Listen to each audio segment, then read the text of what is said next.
Donc pour les aidants, j'ai mis en fait une aide à la surveillance. Pour les professionnels, donc distribution de médicaments, de repas. Pour les personnalités, certaines fonctions sans appel du personnel, fermer des fermetures des fenêtres, ouverture. Voilà, Et puis, dans un autre cas, distraire le patient pendant un soin invasif douloureux. On a vu ici, lors de cet atelier, que les personnes ont trouvé les besoins qui accompagneraient les activités quotidiennes. L'intérêt, c'était de pouvoir s'en servir un peu et puis de, comment dirais-je, de donner notre avis sur les fonctions qu'on pouvait lui demander, quoi. Voir des photos. Attention, trop de viande aujourd'hui au menu. Je ne suis pas sûre de comprendre. Avez-vous dit à l'aide?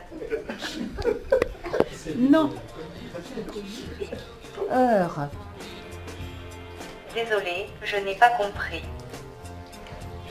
Quelle heure? Il est 11h34 minutes.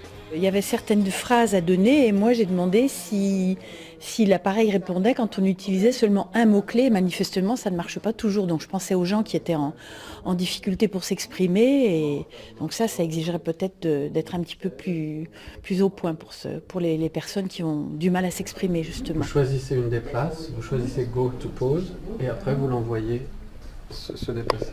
Donc on va aller à ta place, non? À ta place, par exemple. Voilà. Move. Alors là, c'est droite ou gauche.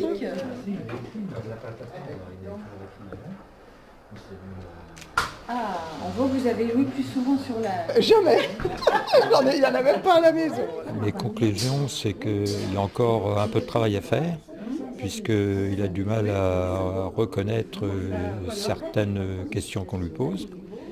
Donc, et puis, je vois mal une personne qui est atteinte d'Alzheimer de commander cet appareil pour l'instant, quoi.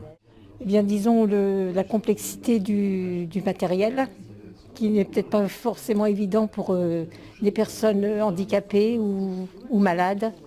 Que voulez-vous faire? Internet. Ah. Ces relations-là, ce ne sont que des relations d'un être humain avec une machine.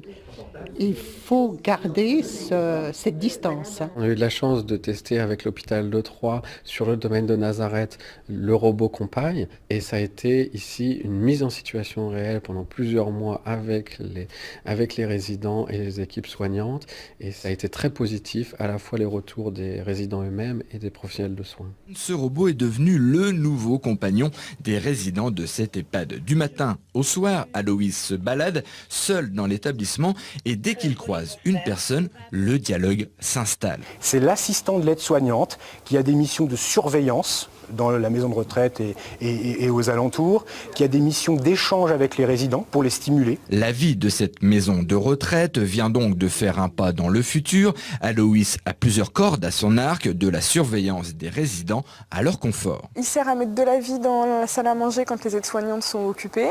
Il propose des animations, il peut faire des choses de la vie courante comme donner l'horoscope, indiquer la météo.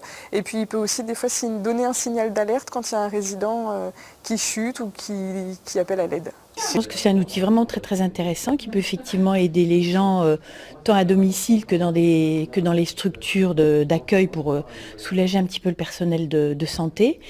Je pense que ça nécessite encore certains aménagements de reconnaissance vocale. Ça promet un bel avenir, je pense, ça ne remplacera pas l'humain, je le souhaite du moins, mais ça peut être un très très bon complément pour soulager le personnel de santé qui malheureusement est souvent un petit peu débordé. Si c'est pour des personnes âgées, je vais bientôt en faire partie. J'en fais peut-être même déjà partie. Mais je trouve que c'est plutôt agréable de voir qu'on pourra être aidé par quelque chose qui va nous apporter quand même un soulagement, quoi.